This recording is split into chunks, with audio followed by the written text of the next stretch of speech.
누군가 먼저 읽어줄 사람에게 보내는 편지. 이제 와서 미안하다는 말은 아무 의미가 없다. 나는 내 두 딸을 죽였다. 그녀들이 나처럼 상처 입는 것을 원하지 않았기에. 제프가 나를 너무 아프게 했는데 설명할 방법이 없다. 그는 때로 고집이 강했지만 나는 그를 너무 사랑했다. 내 아이들은 더 이상 누구에게도 짐이 되지 않을 것이다. 2007년 6월 13일에 영국 케임브리지셔 스트레담에서 두 딸을 살해한 레카 쿠마리 베이커라는 여성이 남긴 메모. 천륜을 저버린 그녀는 끝내 나쁜 사람이 되었습니다.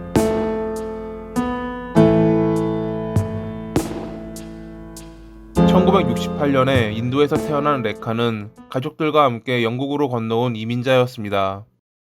처음에는 낯선 환경에 어색하기도 했지만 점차 익숙해지며 데이비드 베이커라는 남성과 만나 결혼까지 했던 레카.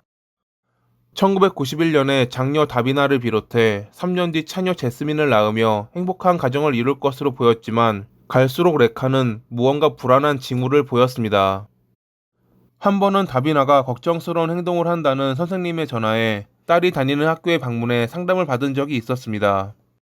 가벼운 상담이었지만 레카는 갑자기 큰 소리를 치며 난동을 부리기 시작했고 이 뒤로도 매우 변덕스러운 모습을 보여주며 주변인들을 불안에 떨게 했습니다.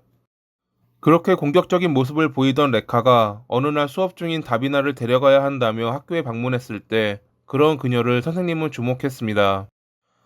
갑자기 아무런 이유도 없이 자신의 아이를, 그것도 수업 중에 데려가겠다고 고집을 피우던 그녀의 말을 따라주었지만 무언가 이상하다 느꼈죠.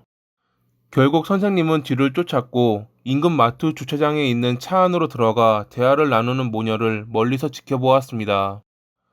어떤 대화를 나누고 있는지는 모르지만 분명한 것은 분위기가 좋지 않았다는 것.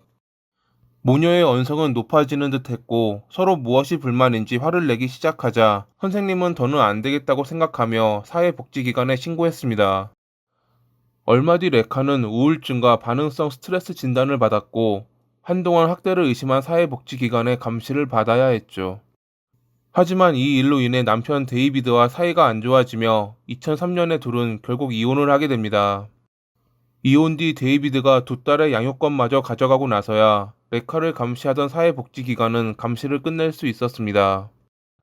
데이비드는 새 여자친구를 사귀었고 레카 역시 제프라는 남자친구를 사귀며 서로 제갈 길을 가는 듯 보였습니다.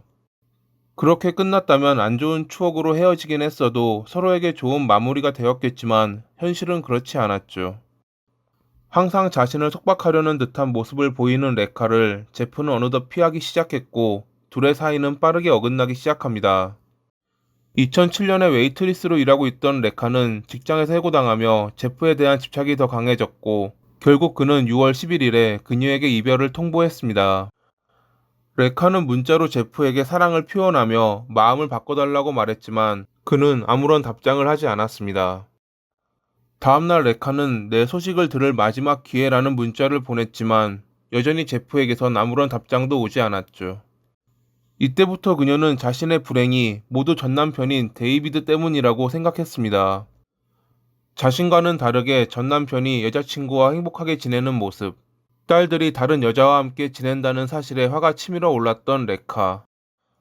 이혼한 뒤 자신의 삶은 망가질 대로 망가져 있는데 전 남편이 행복하다는 것을 참지 못했던 그녀는 복수해야겠다는 결심을 하게 됩니다. 모든 불행은 그녀가 만든 것이었지만 당시 그녀는 자신의 실수를 다른 사람의 탓으로 돌리는 일종의 자기방어 행동을 취한 것이었죠. 그녀의 복수는 데이비드가 아끼는 두 딸을 살해해서 그가 불행해지는 모습을 보는 것이었다고 합니다. 6월 12일에 장녀인 다비나에게 연락해 잠깐 보자는 말로 그녀를 불러냈고 원하는 선물을 사준다며 함께 쇼핑까지 했던 레카.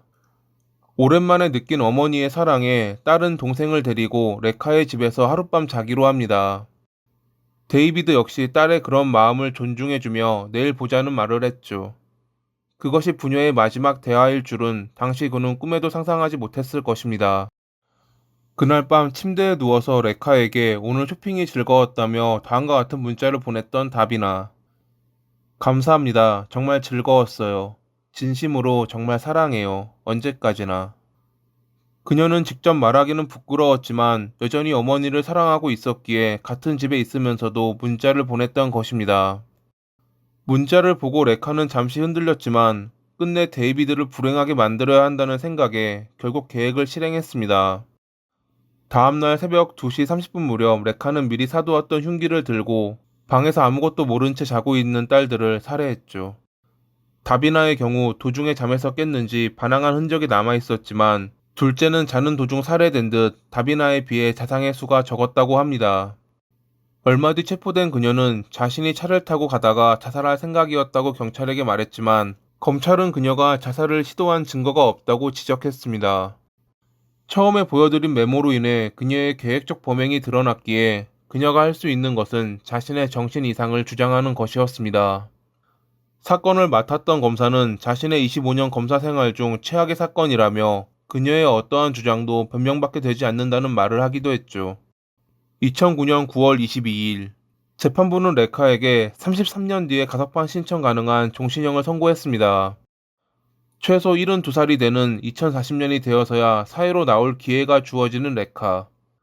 남자친구에게 차이고 전 남편이 너무 행복해 보여 그 행복을 없애기 위해 딸들을 살해하며 모두를 슬프게 했던 그녀가 하루빨리 지옥으로 가길 바랍니다. 오늘도 시청해 주셔서 감사합니다.